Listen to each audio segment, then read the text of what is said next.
Charles Band, and I'm the, I guess, creator of Puppetmaster, the series now, even though they're all features.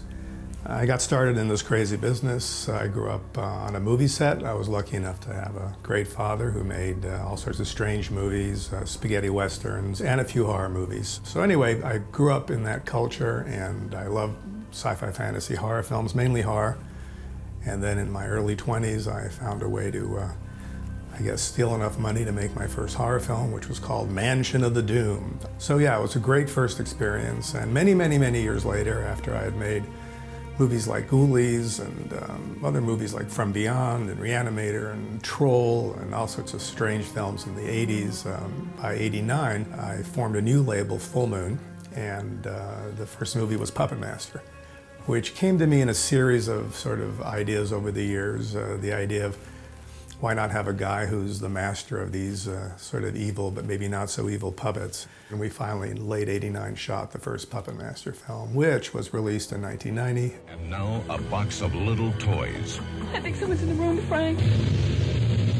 Has become a gang of little terrors. They were very expensive because it was one frame at a time. You had these models that were not difficult to use, but very laborious. It took forever. I mean, to have 6 or 7 stop motion animation shots in a low budget movie back in the day was very expensive. And those shots, even to this day, even though they may look a little retro to some, are some of the more magical shots in the first Puppetmaster. Now, the other technology we use is rod puppetry, which again was more difficult back then because unlike today with CGI where you can eliminate the rods quite easily, we had to usually hide the rods. So a lot of the early Puppetmasters, those scenes were shot on sets that were built 6 feet above ground.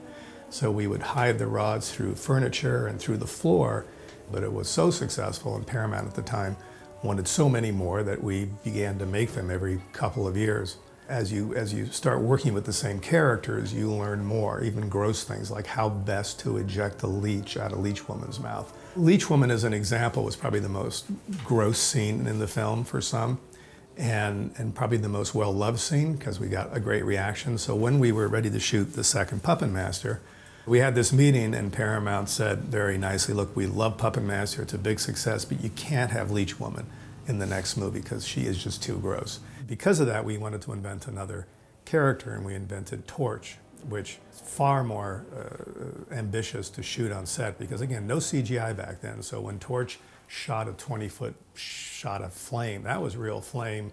So from '89, when we shot the first Puppetmaster, to earlier this year when we shot Puppetmaster Axis Termination, which was the 11th Puppetmaster, we've sort of stuck to our 6-shooter guns, and we have not used any CGI. What is this joke?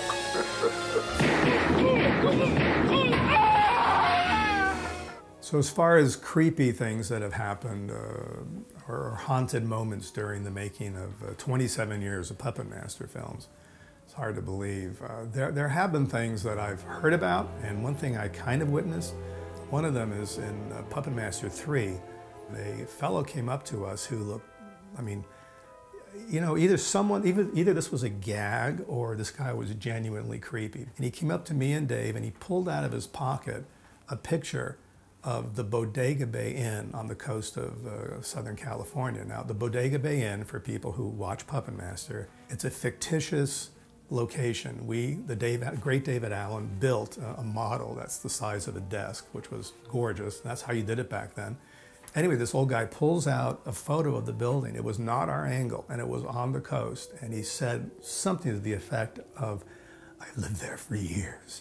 This is not fictitious. I lived there for years. And he showed us this photo, and it was a freak out because I don't think he had a way to put it together. It was a different angle. It was our Bodega Bay Inn, which doesn't exist. And then he left. I mean, I would have so liked to steal the photo, but he left with the photo. So that was the freakiest thing that happened to me that I saw with my own eyes.